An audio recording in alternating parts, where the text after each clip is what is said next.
किन्नर चुड़ैल। गोरखपुर नाम का एक गांव हुआ करता था। उस गांव में ज्यादा लोग नहीं रहते थे। उस गांव में एक गर्भवती विधवा औरत रहती थी। उस औरत का नाम कमला था। कमला अपने घर में अकेली रहती थी। उसके पति की सारी जायदाद उसके नाम हो गई थी, पर सभी गांव वाले उस औरत को मनहूस औरत समझा करते थे और सभी उससे नफरत किया करते थे। एक बार कमला राशन की दुकान पर खाने का सामान खरीदने जाती है। भैया जी, जरा 1 किलो दाल चावल देना।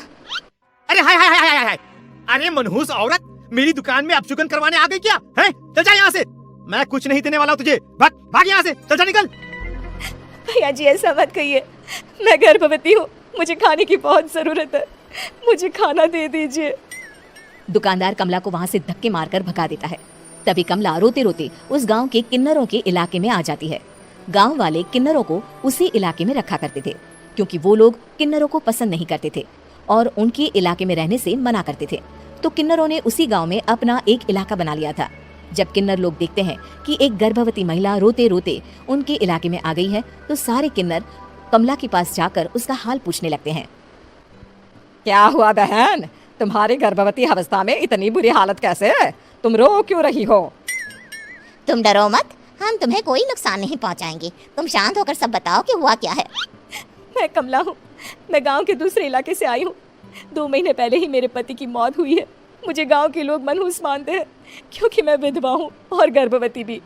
वहाँ के लोग मुझे खाने के लिए कुछ बेचने के लिए भी तैयार नहीं, जिससे मेरा गुजारा नहीं हो रहा था। कोई बात नहीं कमला, हम तुम्हारा ख्याल रखेंगे। किन्नर लोग कमला को एक खाली घर में रहने के लिए जगह दे देते हैं और उसकी देखभाल भी करते हैं। कुछ ही महीने बाद कमला अपने बच्चे को जन्म देती है, पर अफसोस, कमला बच्चे को जन्म देते ही अपनी जान गंवा देती है। जब सब किन्नर बच्चे को देखते हैं तो बहुत खुश हो जाते हैं, क्योंकि वो बच्चा भी किन्नर ही था। कमला ने एक किन्नर बच्चे को जन्म दिया था। अब इस बच्चे की देखभाल कौन करेगा? हम तो इस बच्चे को गांव के दूसरे इलाके में भी नहीं भेज सकते। और तो क्या हुआ, इस बच्चे की माँ नहीं रही तो हम इसे पालेंगे।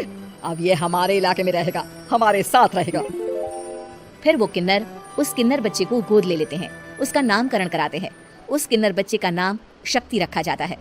देखते ही देखते शक्ति बड़ी होने लगती है। उसके रंग रूप बहुत सुंदर थे। वो बहुत सुंदर किन्नर दिखती है। एक दिन शक्ति एक किन्नर से पूछती है, माँ जी सुनिए ना, ये गांव के दूसरे इलाके में भी तो लोग रहते हैं, तो हम वहाँ क्यों नहीं जाते? हम उनसे अलग क्यों रहते हैं? शक्ति, क्योंकि वो लोग हमारे जैसे नहीं, वो लोग हमें पसंद नहीं करते, इसीलिए हम उनसे अलग रहते हैं। क्यों? वो हमें क्यों पसंद नहीं करते? मुझे एक बार उस इलाके में जाना है, मैं एक बार वहाँ जाकर घूम कर आऊँ। शक्ति, खबरदार, जो तू उस इलाके में कभी भी गई तो अपनी जान नहीं गंवाना चाहती तो उस इलाके में कभी कदम भी नहीं रखेगी, समझी? इतना कहकर वो किन्नर वहाँ से चली जाती है। शक्ति उस किन्नर की बात सुनकर बहुत रोती है। माँ जी ऐसा कैसे कह सकती हैं? उन्होंने इतनी सी बात के लिए मुझे इतना डांटा। अब तो मैं उस इलाके में जरूर जाऊंगी। फिर एक दिन शक्ति गांव के दूसरे इलाके में चुपके से जाती है। ये लोग तो हमारे जैसे ही इंसान हैं, तो ये हमसे नफरत क्यों करते हैं? जब शक्ति उस इलाके में पहुंचती है तो गांव के सारे आदमी उसके रूप से मोहित हो जाते हैं। वो लोग ये अंदाजा नहीं लगा पाते कि वो किन्नर है। शक्ति की सुंदरता देखकर सारे गांव वाले उसकी तारीफ करने लगते हैं। तभी गांव का चक्कर लगाने गांव के जमींदार का बेटा हर्ष वहां पहुंचता है। हर्ष भी दिखने में बहुत सुंदर होता है। जब हर्ष ने शक्ति को देखा तो वो भी उससे मोहित हो गया, और जब शक्ति की नजर हर्ष पर पड़ी तो वो हर्ष को देखकर मोहित हो गई। आपको पहले कभी इस गांव में देखा नहीं। इस गांव में आप नए हैं क्या? जी नहीं, वो मैं बस। तभी शक्ति बोलते बोलते रुक जाती है और मन में सोचने लगती है, अगर मैंने इनको बता दिया कि मैं दूसरे इलाके से आई हूँ तो वो समझ जाएंगे कि मैं किन्नर हूँ, इसलिए मुझे इनसे झूठ ही बोलना पड़ेगा। शक्ति हर्ष को कहती है, जी हाँ, मैं इस गांव में नई आई हूँ, यहाँ अकेली रहती हूँ। वैसे आप कौन है? आप भी इसी गांव में रहते हैं? जी हाँ, मैं इस गांव के जमींदार का बेटा हूँ। आपको किसी भी चीज की जरूरत पड़े तो आप मुझे बता देना, मुझे अच्छा लगेगा। ऐसे ही शक्ति और हर्ष एक दूसरे से रोज मिलने लगते। वो दोनों अपने प्यार का इजहार करने एक दूसरे से मिलने जाते हैं। तभी शक्ति का पीछा करते करते एक किन्नर वहां आ जाती है। शक्ति, मैं तुमसे बहुत प्यार करता हूँ। मैं तुमसे शादी करना चाहता हूँ। क्या तुम मुझसे शादी करोगी? हाँ हर्ष, मैं तुमसे शादी करूंगी, पर मैं तुमको अपने बारे में एक सच्चाई बताना चाहती हूँ जो मैंने तुमसे छुपा कर रखी है। तभी उनके बीच में ही वो किन्नर आ जाती है।